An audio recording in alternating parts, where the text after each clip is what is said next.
Good morning, everyone. My name is Mia. I'm the director of Renee Kassan, and welcome to Renee Kassan's New Horizons Women's Rights Festival.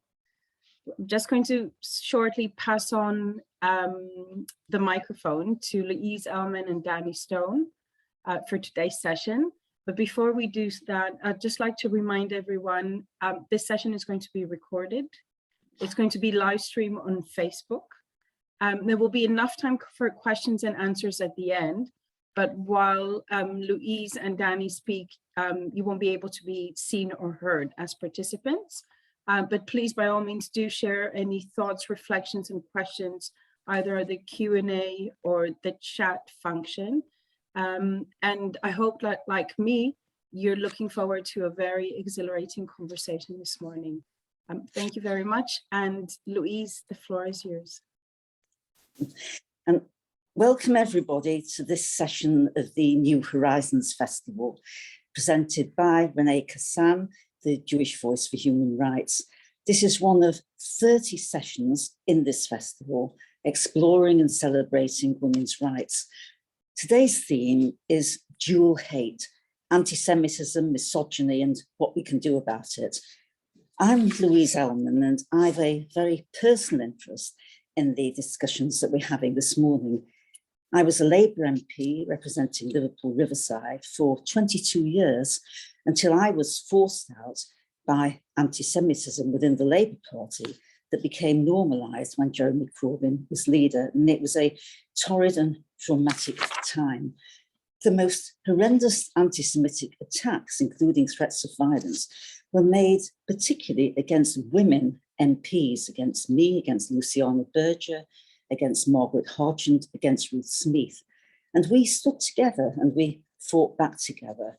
And the abuse came in Labour Party meetings and it came online. We were told we had no human blood, and I was described as the Jewish Labour movement's bitch. I regularly faced what was described as a torture chamber in my local Labour Party, anti-Semitic smears, including allegations of dual loyalty and conspiracy theories. And that's before I was othered in a campaign to dehumanise me. A Labour member posted online that I had a blind spot on Middle East issues because I was a Jewish woman born in 1945.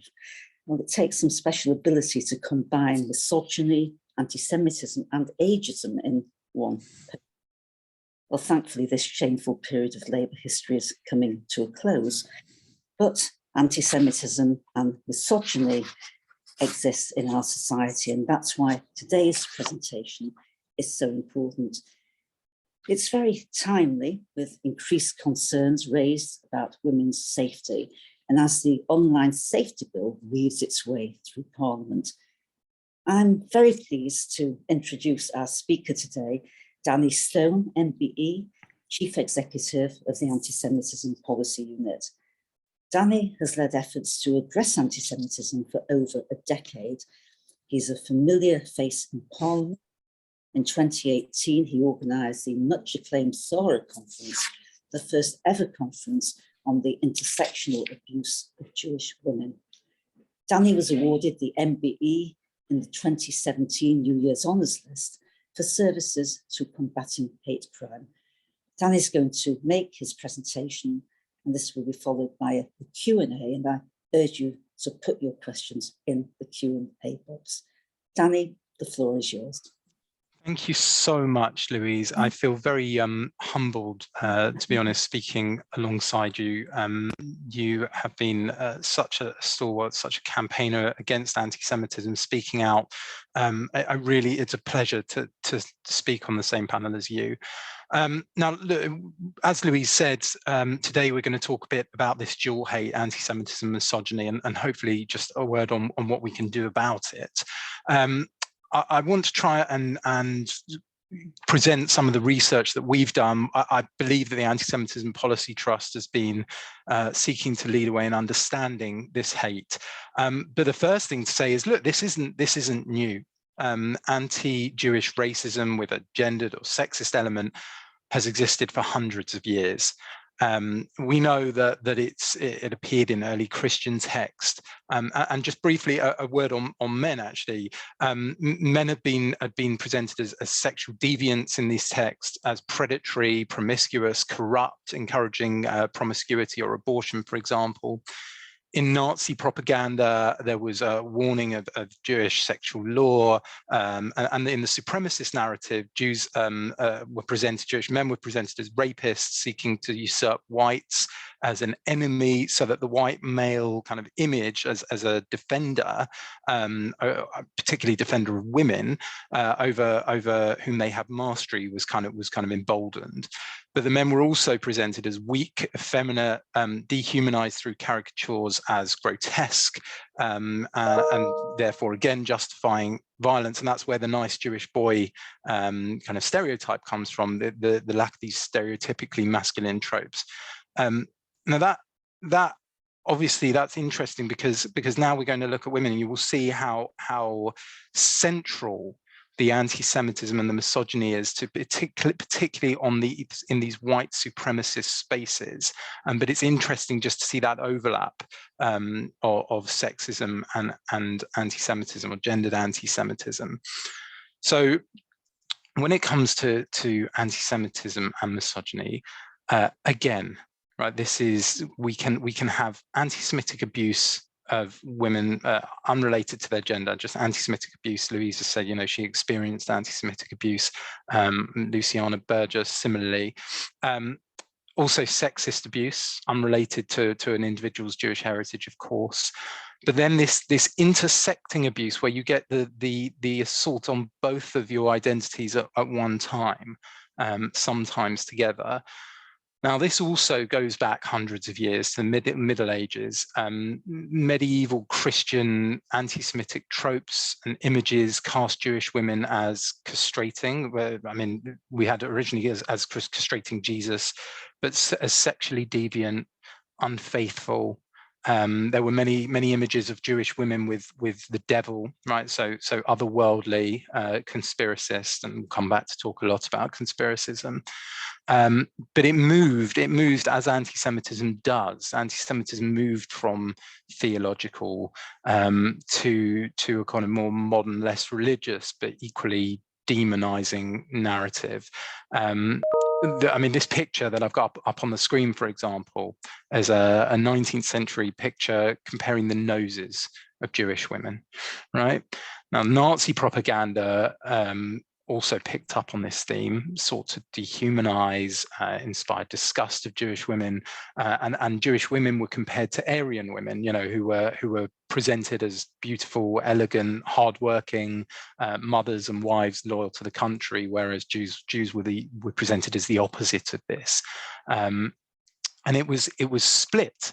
Louise talked about ageism, so the young were presented, the young Jewish women presented as oversexed, as promiscuous, as disease carriers, potentially, whereas old Jewish women or older Jewish women were presented as grotesque, dirty, or unhygienic, right? So this is fundamental. This kind of anti-Semitic misogyny is fundamental to some of the tropes and the narratives that have been around for hundreds of years, were updated by the Nazis, and that continue today. I talked before about the nice Jewish boy trope, and the reason that I did that was because we also have this idea of the Jewish princess, and Deborah Lipstadt has written about this. But again, a kind of the sexism and the trope brought together. So Jewish women are, in this trope, materialistic, are money grabbing, are manipulative. It's also, we see those tropes because the nice Jewish boy or the Jewish princess, because they seem light touch. We get the normalization of those kind of tropes through humor. So obviously humor can be used to good effect, and it can be used to challenge racism and deconstruct it.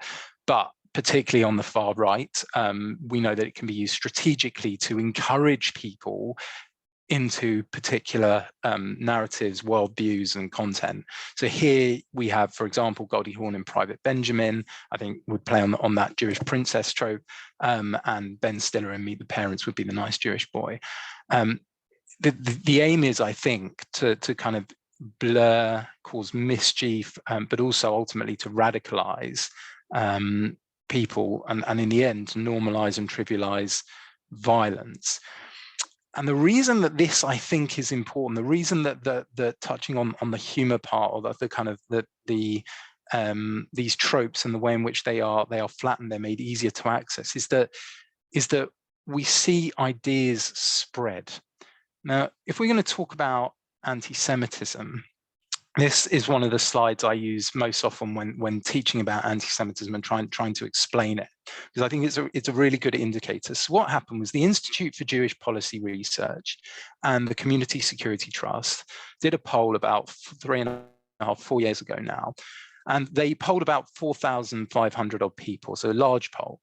They asked them their views on Jews, Muslims, Hindus, and generally speaking, the British population was generally favourable towards Jewish people, which obviously is rather reassuring, as I would hope they would be about people of any given race or faith. But they then took a number of statements, and they put these statements to the respondents. And as you can see on the screen, some of these statements were essentially placebos. They were positive. So a British Jew is just as British as any other British person. British Jews make a positive contribution to British society. And again, you can see the majority of people were pretty positive about Jew. They agreed with that. So up to the 80, 85% in some cases were pretty positive. But what they also did was put a number of negative statements about Jews to the people responding. So Jews think they're better than other people. Jews get rich at the expense of others. The Holocaust has been exaggerated, and the Holocaust is a myth. Now, I suppose, reassuringly, some of these are kind of are small in terms of the numbers of people that agreed with those statements. But obviously, up to 13% thought Jews think they're better than other people. That's quite worrying. So they tried to understand, these responses, and what they did was they looked at how many people from the survey had said they didn't agree with any of these anti-Semitic attitudes. And again, reassuringly high, similar to the other figures, no anti-Semitic attitudes, 70% of the population. So that's reassuring. What does that mean? It means the chances of encountering people with an anti-Semitic attitude are relatively small, potentially. But in order to try and probe that, they looked at how many people had said they agreed with 5, 6, 7, 8 of the anti-Semitic statements. And as you can see, that number, call it anywhere between 2 and 4%, that number we would classify as anti-Semites, right? So 2 to 4% of the British population are anti-Semites, probably 2% believe the moon is made of cheese. So we're not in terrible territory. But up to 30% of the population believed one of those statements to be true. So what does that mean? That means that the chances of engaging with an anti-Semitic idea or attitude are much higher than they are encountering an anti-Semite, right? And the people who hold one attitude, they're not all anti-Semites, right? But they hold an anti-Semitic thing to be true, or they agree with an anti-Semitic statement. They may have learned it as a kid, they may have heard it somewhere, they may not understand what they're saying, but those attitudes spread. And in an age where the things that we say are no longer kind of passing comments in a pub, but or your theatre, but they are put online and then, recordable, reachable by others, discoverable by children, that then presents a real problem in that narrative. Now, interestingly, when we did this, Louise referenced the SARA conference, which I'll come back to, Dr. John Boyd from the Institute for Jewish Policy Research noted that YouGov has indicated that British misogynists constitute 2 to 3% of the population, while misogynist ideas are held by up to 30% of British people. Right. So the point being, obviously, that women will encounter misogyny in the way that Jews are encountering anti-Semitism, but Jewish women will encounter gendered anti-Semitism more than misogynist anti-Semites. But there's the potential for this kind of duality of experience and duality of harm through the kind of narratives that are spreading online. Now, I said, this is historical. We've had these tropes, and young women and older women presented in particular ways. There is another backdrop and another frame, which I'll come back to, which is of the kind of the men-hating feminist. But first, we thought there was an issue here, right? The Anti-Semitism Policy Trust, particularly as Louise was talking to, at the height of the problems of the anti-Semitism scandal in the Labour Party, we were seeing, anecdotally at least, abuse of Jewish women. So we wanted to try and, draw attention to the issue and to try and understand it better. So specifically, the 26th of November 2018, 3 years ago, we called this SARA conference, a joint initiative between the government, the all-party parliamentary group against anti-Semitism and the Anti-Semitism Policy Trust, brought together experts, NGOs, faith groups, campaigners and more. And we wanted to learn from one another and try and look at what could be done. And we sought to advance learning in this space because, to be honest, it's all very well me saying, well, this stuff has existed for ages, and we know that these are kind of some of the tropes that we use. But we didn't have a lot of data to understand it. So we used the conference as a kind of a hook to try and advance that data and that knowledge. You can see Louise in the photo there because, as I say, she's been involved at the front in these matters. So one of the most accessible books, I think, on this new area of research, big data, is this book in front of you, Everybody Lies. And so we wanted to use this new developing area of research. I'd recommend this book. For example, I don't want to spoil it for anybody, but the book talks about, Obama made 2 speeches on Islamophobia. The first one was generic, and the searches for Islamophobic terms went up after he made his speech.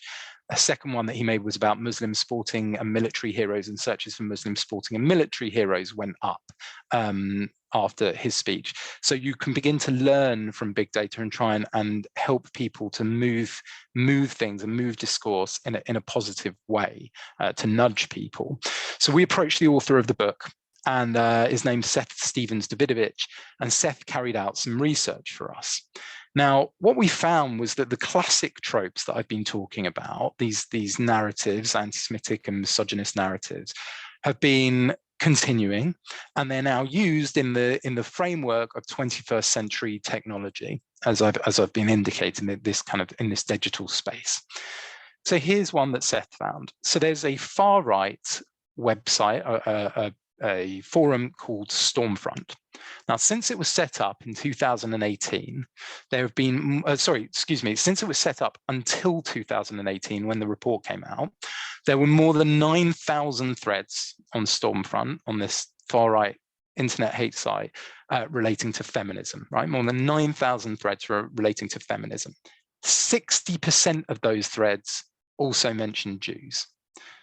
Now, for context, Jews are mentioned in 39% of all threads on Stormfront on any subject, and 33% of threads on all subjects mention blacks as it's used on the forum, right? So 60% of those 9,000 threads on feminism mention Jews. Now, what did the users kind of think? So far as Stormfront users were concerned, Jews were leading or responsible for the feminist movement, right? And the far right users of this site saw themselves as victims of it, that it was a kind of an attempt to destabilize or undermine what they perceive as Western values, including women being subservient and submissive to men. They see the advancements in equality as a threat to their world, and the primary role of women as a wife, a mother, or a caregiver. Right, so there is this kind of continuing narrative and jumping across from misogyny to anti-Semitism, and sometimes combining the two. So the second piece of work we did at the conference was with Media Matters, and I'm going to come back to talk about what they found. But what they did look at was, talking about feminism and who is behind feminism and who is the shady elite, the cabal that's designing feminist interventions to undermine and undermine Western values, as the far right would have it. They looked at where is this stuff coming from, and what Media Matters was saying was that particularly in the online space now, people are grabbed from different spaces and brought together into this overlapping world of misogyny and anti-Semitism. So whereas once, it might be that you had to have a kind of well-developed hateful ideology, you might now start as a gamer, right? You might start as online gaming. You begin to start to talk in forums. Either those forums are targeted by far-right activists, or you start tracking a narrative that, because of the nature of algorithms, would direct you down a rabbit hole of harm until you get to crossover with people with gender-based grievances, potentially the manosphere, with supremacist far-right individuals who have kind of race-based grievances, the way that they defined it. And indeed conspiracists, so people looking at the moon landings, who will eventually end up looking at a video about who was actually responsible for planning the moon landings, and you draw down into the original conspiracy theory of anti-Semitism, of Jews as this all-powerful shady elite. Now, where this kind of grows, we have specifically on the far right two conspiracist narratives: white genocide, and there's a kind of a version of that which is the Great Replacement. So there's as these people would have it, a genocide of white people. There's an effort by Jewish or other elites to try and replace the white population with, whether it be immigrants or others. That is the conspiracy. The other one is cultural Marxism, and that word has been sanitized by some recently, and we've got an entire briefing about the word and its history. But essentially, boiling it down on the far right side, this is a Jewish plot to subvert cultural mores. And I think in both cases, you have they could be characterized, both the white genocide and the cultural Marxism, as this kind of symbiosis of misogyny and anti-Semitism. So you get the Jewish plot and power tropes, and as we know, anti-Semitism punches both up and down. So Jews are considered as all-powerful as well as worthless and lowly. So you get the Jewish power plots with the misogynist objection to kind of feminist ideas, to rights, to equality. And people are drawn in from all over, and it may be resentment of women, social isolation, sexual frustration. You get this manosphere that I've talked about online, and some will call themselves incels, involuntary celibates, and that's a particularly kind of violent small sect within the manosphere. But they will blame women, particularly minoritized women, or people from minoritized communities, for their unhappiness. And as I say, you can get men who are attracted to the far right indoctrinated to adopt misogynist views. So let me give you a couple of examples of where this has happened. 2011 in Norway, 77 people were murdered. The terrorist was a proponent of cultural Marxism, of this conspiracy theory I'm talking about, of white genocide. He was an anti-feminist and an anti-Semite, and he justified his killing, and he used these conspiracies to justify the killing, and he wrote in his manifesto of his disappointment that, I'm quoting, that the world is becoming increasingly feminized, that society is turning into a matriarchy, and feminism will end European society as we know it. And then separately was talking about there is no Jewish problem in Western Europe, with the exception of the UK and France, as we only have 1 million in Western Europe, whereas 800,000 out of these 1 million live in France and the UK. The US, on the other hand, with more than 6 million Jews, 600% more than Europe, actually has a considerable Jewish problem, right? So you get this co-location of conspiracist, anti-feminist, misogynist, anti-Semitism, all in one place, right? And it's difficult to know where he was drawn in, but as I've just said, there are overlapping aspects to these kind of ideologies and the way in which these ideologies play out. Another example is named Bronze Age Pervert. So this is a pseudonymous social media personality, and it's this anonymous internet character has actually influenced the understandings of masculinity in elements of the far right. It gets imitated by other accounts, and has been noticed actually by more of the mainstream right, particularly in the US. So Bronze Age Pervert gained 75,000 followers on Twitter until they were banned in August 2021, so last year. It's an odd account. So it fetishized hypermasculine males. All these are kind of erotic pictures of men, professing white male achievement and a lost past, harking back to a lost past of kind of male dominance, supposedly. And the aim of this Bronze Age pervert is he wants a revival or a rebirth in the face of supposed decline, right? So you've got this kind of divinity of the Bronze Age and a decay of modern era. That's the way that this account presents the world. Now, Bronze Age pervert self-published this book, Bronze Age Mindset, June 18th. It was the #3 Amazon best-selling ancient Greek history book on their lists. And I mean, I've just been onto Amazon about another far-right individual self-publishing. This is a problem on that platform. The book has a kind of hierarchical worldview. We know who's at the top of it. It includes anti-Semitism and misogyny. So, for example, and quoting again, the defeated male that is turned into a peon and a neutered beast for women and hidden masters is a terrible thing to see. Supposedly legal freedoms it refers to in respect of women's rights is a practical magic trick by hidden masters. Hidden masters, again, this shady cabal. And Hope Not Hate, with whom we did and I'll come back to this, our most recent report on misogyny and anti-Semitism, the NGO Hope Not Hate, found the original Twitter account, which had actually been deleted prior to Bronze Age Pervert's more recent Twitter account with all the followers, or the original Twitter account deleted in 2017, which included a tweet: if you copulate with seductive Jewess, choose Sephardic, which is a play on the word Sephardic, which is a particular form of background of particular Jews. Reform Ashkenazi whores are filthy, it says. Links, so this demonstrates these kind of overlapping conspiracist, hateful narratives about Jews and women, whereas before they kind of co-located in this one, that they're very much an overlap. And as I said, there were links to the more broader right, including links to the Trump White House in respect of Bronze Age pervert. So that gives you a couple of examples of the way in which these things overlap and the importance of the digital platforms. Now, I was talking to this work that we did with Media Matters. If we look at 4chan, now for those that don't know, the terrorist in Norway that I was talking about definitely used far-right niche and alternative platforms to spread hateful views and indeed to receive them.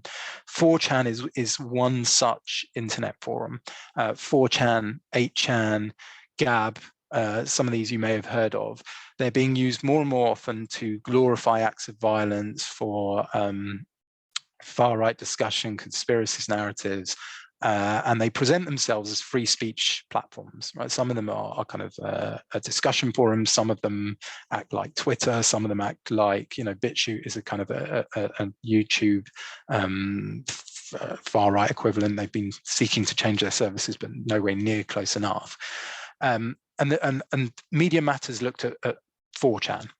So they started to probe what was the volume and what was happening in terms of anti-Semitism on the site. And as you can see here, between 2015 and 2018, and we're probably due a review of this work now, the numbers went up significantly. So 636,240 anti-Semitic posts in 2015, nearly doubling by 2016, nearly 1.2 million. Up again in 2017 and then again in 2018 to the kind of 1.7 million mark, and one might hazard a guess as to what it's been more recently.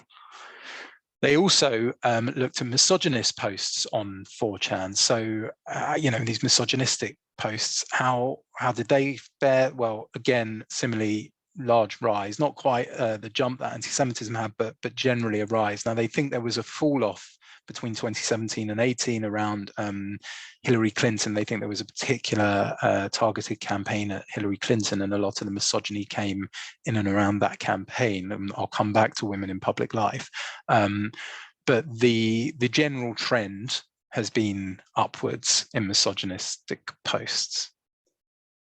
When mapping the one onto the other, you found that there were a huge increase in the overlapping nature of the posts, a post that had both anti-Semitism and misogyny. So this gives you a sense of that kind of that degree of crossover between anti-Semitism and misogyny. But of course, it's not just fringe sites. You know, I'm talking to you about 4chan, but we know that on the mainstream platforms, we see this stuff too. The Center for Countering Digital Hate had a report. They picked 714 explicitly anti-Semitic posts from Facebook, Twitter, Instagram, TikTok, and they were viewed 7.3 million collective times. And those companies failed to act in 84% of the cases. So, you know, I can talk about the harms that are occurring on these niche platforms, but in truth, the harm is just as real on the other mainstream platforms. And for those watching who are in those spaces, there's every likelihood, and the data indicates that you would have experienced some form of misogynist abuse on one of those platforms. Now, I mentioned Jewish women in power or in public life, and Louise will know this well, but politicians, not just politicians, journalists. Laura Kuenssberg is a good example, though she, I don't believe, is a kind of a practicing Jew, but has Jewish heritage somewhere. They trigger this misogyny and anti-Semitism on the far right in the most horrendous way. Now, here's an example, right? You've got an article here, Jewish journalist, somebody decided to combine the anti-Semitism and the misogyny. This image you may have seen in other far-right spaces is known as the happy merchant. So it's a grotesque caricature of a Jew rubbing their hands, you know, gleefully kind of seeking to pursue wealth. And here the woman is made to be kind of, you know, supposedly grotesque by the cartoonist. And it just goes to show the way in which journalists, politicians, and, you know, I could have shown memes of Luciana Berger, Margaret Hodge, that these overlapping attacks are presented. Now, Hope Not Hate, who I referenced before, found that female MPs suffering abuse from the female MPs suffering abuse from the far right, half were from a Black and minority ethnic background, though their relative number was 8 times less than white female MPs. So the kind of the abuse, the intersectional abuse increases against those who possess those intersecting characteristics. The movements, the far right movements specifically, are inherently anti-Semitic. So the hate towards Jewish women is exacerbated because of this overlapping harm, this intersecting harm. Now, we've seen the kind of the academics now starting to probe this a little bit more, to probe the kind of the abuse of parliamentarians. But going back to the research that we did, we found that the 2 parliamentarians with the most mentions on Stormfront, the far right Nazi site I referred to, were Margaret Hodge and Luciana Berger.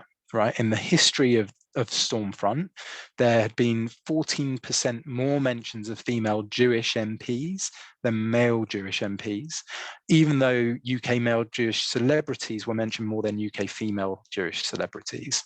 We also found there were more searches in Google for Luciana Berger Jew than for Luciana Berger policy, Luciana Berger votes, Luciana Berger Brexit, and that there were more references, and Seth Stevens-Davidovich found there were more references to kind of Jewish female politicians' appearances, the links to their sexism, than to their kind of their work in the policy sphere.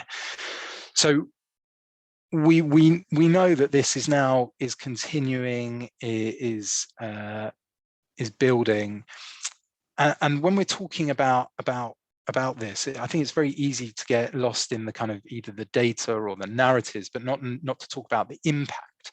And if we want to talk about the impact isn't just psychological, right? We don't stop or deter people from public life, though it does. It doesn't just marginalize views or take them out of the public discourse, though it does.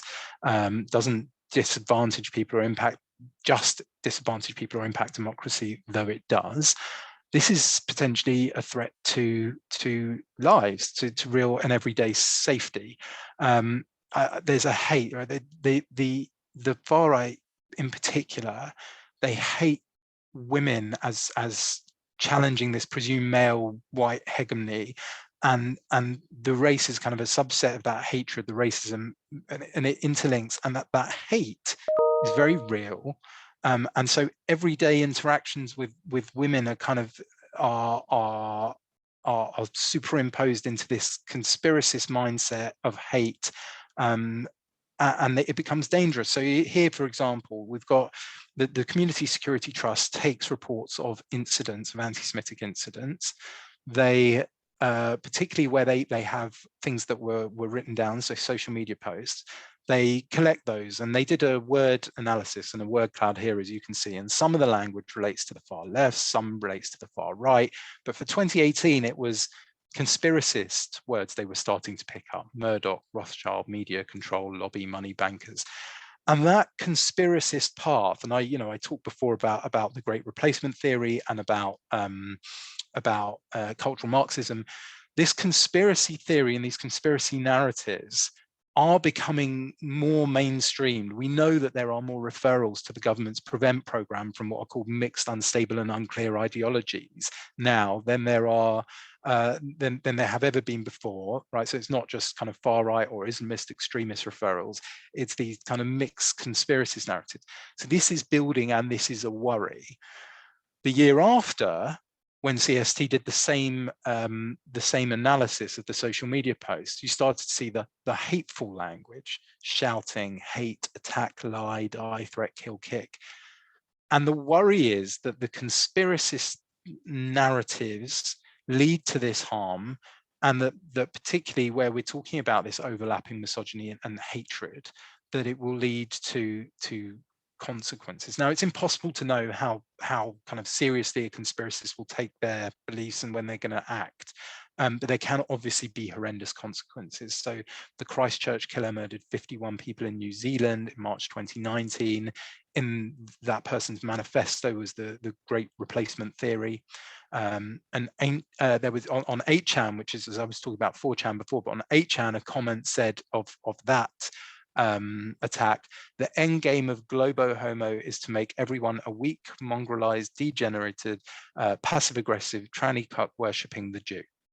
Right? In Harley, 3 were killed at synagogue, October 2019, and the claim of the killer was that feminism was to blame for dropping birth rates, for mass migration, and that both were ultimately the doing of the Jew, and blamed his lack of sexual relations on foreigners. The picture up there was of Pittsburgh, the Pittsburgh synagogue, again, a conspiracy narrative of the migrant caravan, the Great Replacement theory. So, and I'm coming towards the end of what I'm going to say, but the truth is we still don't understand enough about this overlap, how it is playing out, where it is going, and ultimately, what we want to do about it. So we're trying to understand more, and trying to understand how prejudice against women can lead to anti-Semitism and vice versa. We know that strong kind of patriarchal gender norms, shall we say, have been integral to the far right for a long time. We are now getting more scholarly attention on that. I was working with an academic at Portsmouth recently, and we're seeking to both inform and to learn from that work. With Hope Not Hate, I referenced this report earlier, and I'd encourage you to read it. It's on our website, antisemitism.org.uk. We looked at Telegram, at the far right fringe app Telegram, and the picture here is from from Telegram. So what we found working with Hope Not Hate was that anti-feminism and misogyny can act as slip roads to anti-Semitism and other forms of racism. That conspiracy theories can provide a link between the two prejudices, in particular cultural Marxism and white genocide, both of which I've kind of said throughout this presentation. That women play an important role in anti-Semitic movements. I'm going to touch on this just briefly before I finish. As recruiters and propagandists, and several of the UK's most important Holocaust deniers are women, although they can all quickly become targets for the abuse themselves. And specifically on Telegram, looking at this app, which is kind of a key online hub for the far right, we found that open misogyny is widespread. It's enabled within anti-Semitic spaces on the platform. Pro-rape comments are not uncommon among this kind of anti-Semitic far right. And on the extreme fringes, this culture has taken root that actively promotes sexual violence as a political weapon. And that's particularly worrying in a frame in which we know that young men, and this is Hope Not Hate's other work, polled 2,000 in May 2020, we know that young men, 16 to 24-year-old, have problematic views on race and gender. Just before moving on to finish on something more positive, I did say that, you know, we've got women who are active in these far right movements. There was a Miss Hitler contest, a competition run by National Action in 2016. It's a Nazi group that was prescribed later that year. This so-called beauty pageant was judged by men, of course, in this scenario, caused outrage, gained national coverage, and therefore more interest. And the importance of women in the context of this competition was generally boiled down to them raising white children and passing on Nazi beliefs, making extremist groups seem palatable, and providing support to male members. And so we had, you know, comments that were provided by entrants into this competition. I think we can really change the public perception, said one. A group full of lads can look intimidating, but if you have a few pretty girls by their side, it makes us look a lot more approachable. However, we shouldn't be putting ourselves in dangerous situations. We're here when our men need us to tend to their wounds, stroke their egos, or hide their laptops when the counter-terror unit comes knocking. Ha ha. But it was also aggressive posts. The survival of our race depends on women like me. No women, no future. It's time for us to act together. Sitting on the sideline while the men struggle and die is no longer an option. And one of the posters of one of these posts was identified, prosecuted for membership in National Action, and had said that they were recruiting 15 to 16-year-old schoolgirls. So this is an area that is underexplored at the moment, and that kind of overlap of misogyny and anti-Semitism, but also anti-Semitism by leading women in far-right movements is one that still needs time to be explored. So to try and, you know, we said, what can we do about it? I've talked a lot about how horrible everything is, but what can we do about it? Well, following the SARA conference, we've been taking our learning to, for example, to the OSCE. I presented to the OSCE about the data that we'd found. That work was used and is being used to inform some of the efforts by police officers to try and police across Europe. The Law Commission at the moment in the UK is reviewing our hate crime laws. We've made a strong submission focusing on the work that we've done to try and ensure that in the future intersecting identities are taken account of when certainly when crimes are sentenced by the CPS, but also as part of the understanding in the law of these intersecting identities. The online safety bill Louise referred to earlier when she made her introduction, and that is one that at the moment has no reference really to violence against women and girls. It doesn't have that. It has this kind of slight mention of intersecting identities, but not enough. And we are pushing together with Glitch, the organization Glitch, and with the Centenary Action Group and others. We've got a briefing with them to try and ensure that there is more in that bill to address the harms just against women, full stop, but also intersectional harms against Jewish women. Now, I'm going to finish with something else that we've been doing to try and help, and that is we think that there isn't enough content. Right? I've said that the chances of encountering anti-Semitic views is up to 30%, similarly misogynist views. So if that is online, then we have a problem on our hands, and no one really, other than individuals, was able to try and have the right content to put in those spaces. So we've worked with Tracy Ann Oberman, the actress, on a video, which I'm going to play to finish off, which tries to address, and it's, in my view, very powerfully, tries to address this anti-Semitism and misogyny. It gives people a tool to put into online spaces and to try and redress some of that balance in terms of the hateful material that's out there with something a bit more educative and positive. So we'll try, and hopefully everyone will be able to hear this.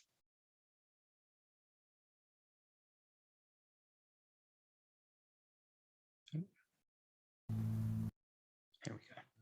What I Oh, no, it's not like it. saw has stayed with me my whole life. I was only 4. My parents took me to Yad Vashem.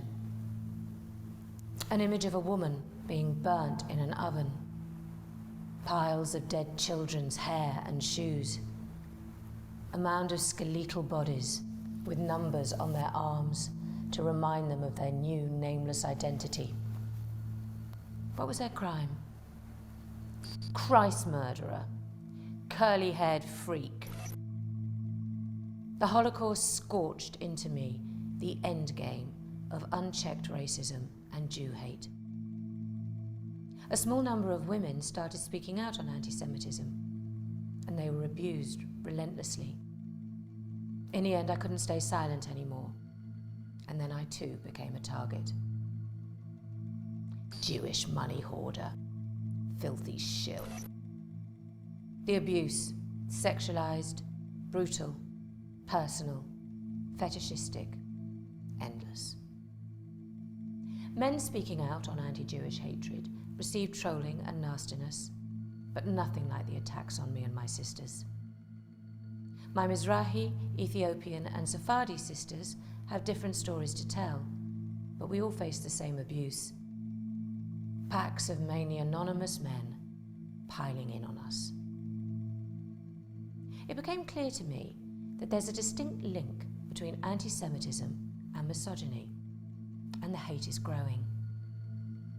What special place do Jewish women have in the heart of an anti-Semitic misogynist? Prostitute, vicious hag. Misogyny is the unconscious or knowing hatred and mistrust of women. Succubus.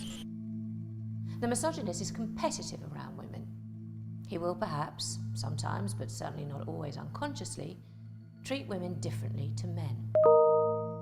He will do anything in his power to belittle, shame, humiliate, and ultimately silence women. Back in my great-grandma's shtetl in Belarus, women ran the show. Extreme poverty, fear of anti-Semitic violence, murders, beheadings, and rapes kept these women alert. Like their mothers before them, and theirs before them, the Jewish Eastern European Balabusta knew how to survive, how to run a religious home, cook meals, run a small business, protect her family, and to make deals under extreme hardship. Foreign operative, lying tax evader. She was no shrinking wallflower. She was political. She knew that workers' rights were important.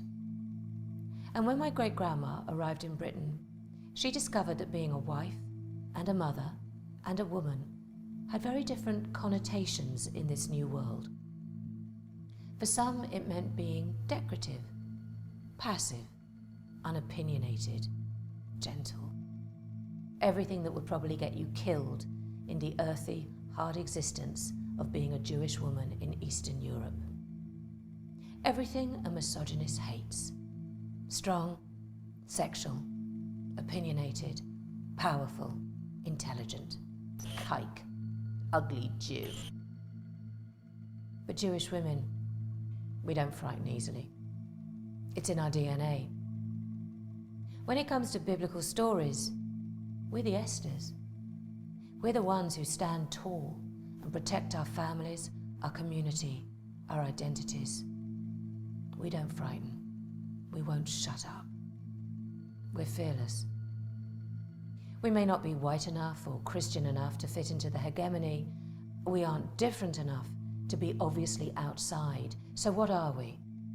We're to be feared as shifty, different. And by some, we're hated. What do you think of when you think of Jewish women? Strong? Brave? Proud? I hope you'll agree with me that is really powerful. That's obviously the long form video. It's on YouTube. It's on our website, antisemitism.org.uk, and it's part of a campaign called We Are Truthers, and it's combined with a number of other videos. We're seeking to do more soon. We actually also work with TikTok to have it cut down, and it got thousands of views on TikTok. So it's in those spaces. And as I say, that is just something I think hopefully positive and or empowering that people can do. Share this stuff. Obviously Tracy Ann is a celebrity, so it does get a bit more pick up in that sense online, but we want to do more in this space. The aim was to actually do a kind of another SARA conference before the pandemic hit. We're reviewing what we're going to do. We are the secretariat to the government's independent advisor on anti-Semitism, Lord Mann, and I am as kind of this week in discussions with his office about what more we might do in this space. So I hope that overall you get a sense that this is a long-standing issue. It is morphing and developing. We have particular problems with conspiracism. We have particular problems online, but that we are seeking to try and understand it better, and now working to try and address it and take it on. I am so conscious of being a man talking in this space. You know, I don't want to undermine or take away from women's experiences. I cannot know what it's like, but I want to be the best ally that I can be in the fight, and I am indefatigable in seeking to address it. So I will be talking more with my colleagues, Limor and Amy. We will be working in this space to try and address anti-Semitic misogyny, and I hope that has been enlightening. Well, thank you very much, Danny. And Tracy Ann Oberman's statement was a very powerful end to a very powerful and very disturbing presentation. We do have a number of questions that have come in, and I'd like to put some of them to you, Danny. First, question of police attitudes is raised. We often hear people expressing problems about police, how they react, and specifically, what are police attitudes to anti-Semitic misogyny? What's your views on that? Yeah, I mean, it is difficult. As I say, you know, I think there is some understanding, certainly across Europe, that there needs to be a bit more done to try and ensure that this view and this understanding of the intersectional harm it has presence in the police mind. So the OSCE did this specific training conference with experts on intersecting identities and harm. We obviously have been engaging with the police. So Cressida Dick came to the SARA conference, and we met with her around that to talk about this specific issue. I think with anything, you know, we know that there are it is patchy in terms of how things filter down to police. That's why the Law Commission work is going to be so important, because if we start to, I think, show a more systemic understanding of the duality of harm and the intersecting harm in our legal system and generally in public life, that will have a positive kind of filter down effect.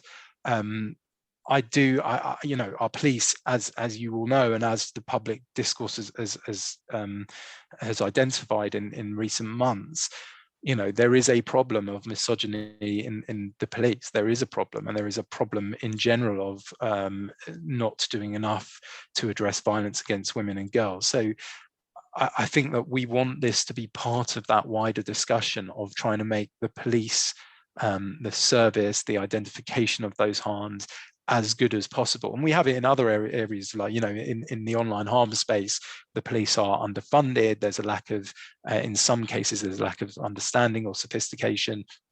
So we've got more to do there. So it feels like it's a bit of a constant battle. The police college, or the kind of the learning centres, are going to be particularly important in this space. And so the work that we do, and certainly I think teaming with CST, who do a lot of training for, or meetings certainly with police, we need to get better at embedding this discussion into our own. You know, I think there's always something for us to do. It's not for everyone else. Something for us to do too is embedding this discourse into the kind of training and the discussions that we're having with police as well. So yeah, very much there are some things happening and some positive things, but very much job still to be done. Another question's come in. Why do you think that Jewish female politicians are targeted? I think, you know, it's interesting because this whole thing, I mean, what I was trying to explain is I think there is something about the insecurities of these far-right actors online that women in power, and specifically Jewish women in power, feeds this kind of, whether it be hate or insecurities or whatever it is. There's something that really, you know, gets to them. Now why more than female celebrities? That's difficult to say. I suppose perhaps it's that female celebrities aren't viewed in the same kind of power, through the same power lens, you know. It just pops into my mind that it can cross over. So Nick Griffin wrote a publication. I think he was prosecuted for it. Who are the mind benders? Well, he's certainly prosecuted for Holocaust denial, but who are the mind benders? Which was a pamphlet about, you know, who's in control of the BBC, and it was Vanessa Feltz ultimately was where he landed. And so I suppose you can get that crossover of celebrity and supposed power. But I think it's something about the being, you know, an elected representative, being able to make decisions. There's something about that triggers this particular hatred. You know, the power dynamic, you know, that these men who feel that their world is undermined by women in power.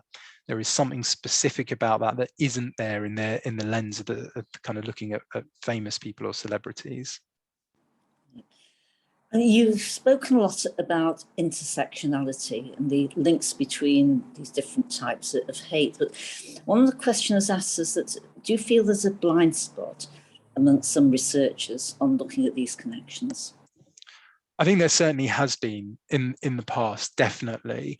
I mentioned before that we've been working with an academic at Portsmouth, and I know there is now beginning to develop a clearer understanding that there are these intersections, and in the academic world they are beginning to bridge it. I think it's similar to the police question before, in that these are areas that, you know, it's taking an individual, a group, looking at this specifically in one particular area to try and bring this into the wider discussion, and whether that be policing or academia, or indeed in NGOs in the third sector, trying to bring that in. So when I gave evidence to the parliamentary committee, the pre-legislative scrutiny committee, or the petitions committee in Parliament, or Seyi Akiwowo from Glitch, who I referenced before, we are trying to reference intersecting identities to just make it part of that public discourse and make it more regular and familiar,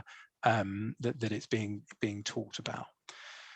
So that yeah, so that's kind of where I think we are. I think you're right that it has been looked over, but it's up to, I see it as my own responsibility to a degree to make that discourse better, more rich and understanding in the future. And you referred to the online safety bill and the ongoing work with that, which I know you're very much involved with.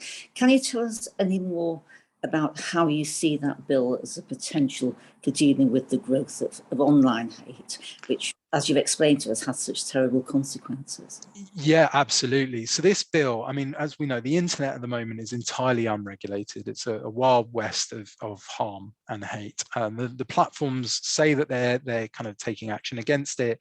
It's difficult to know how much of that to believe. Frances Haugen, the Facebook whistleblower, was in front of the parliamentary committee saying, she wasn't drawn on whether there are bad people at Facebook, but that sometimes people will look the other way. Or won't speak up. So we know there is something there that isn't being told. And this bill will, to a degree, and I think it's agreed across the parties that generally speaking, it's a fairly ambitious bill. It's fairly consensual, though there'll be points of political disagreement. What it does is it introduces a regulator first and foremost into that space. And that is that it's similar to efforts that are going on in Ireland and Canada and across Europe to address these online harms. Ofcom, who people will know from our TV, our broadcast media, Ofcom is going to be the regulator. So there's positive step one. Positive step two is there are going to be duties on the platforms to act against illegal content, but also for some platforms on legal but harmful content. Part of my job has been saying to government, hold on, are these alternative platforms I've been speaking to, BitChute and 4chan and what have you, are they going to be captured by the regulator in the right way?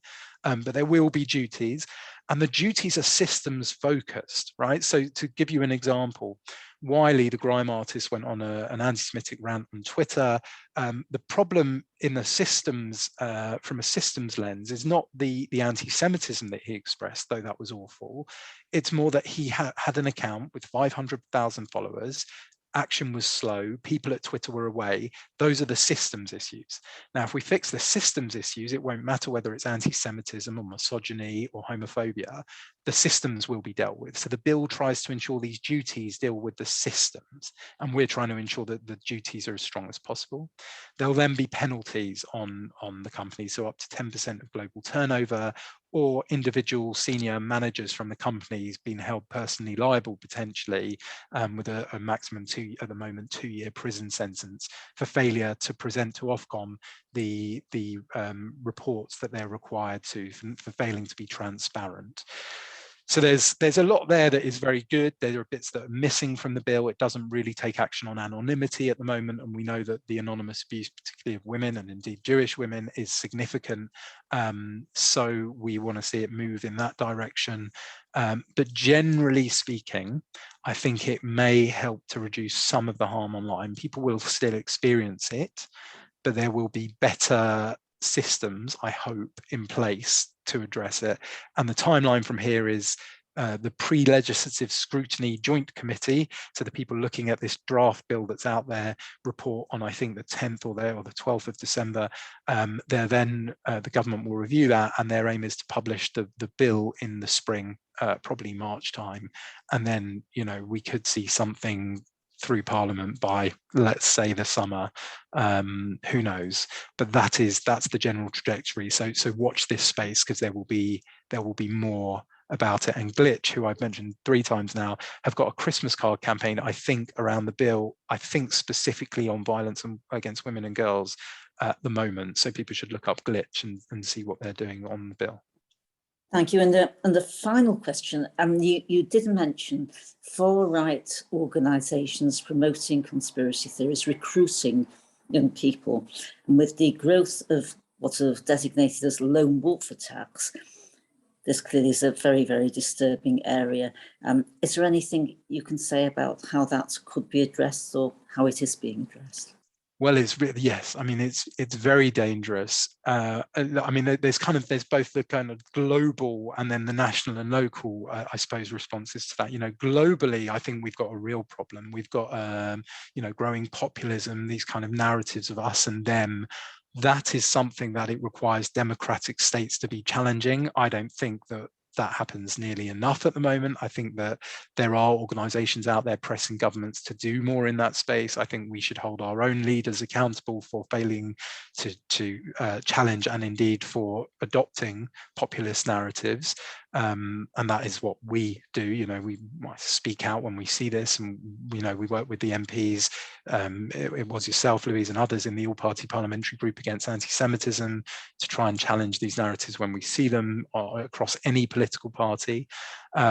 Nationally, we do have the Prevent programme. People will have their views on whether it's working or not, but that is one way in which, you know, people are identified and referred to a programme which we hope the education will be in place to deal with it.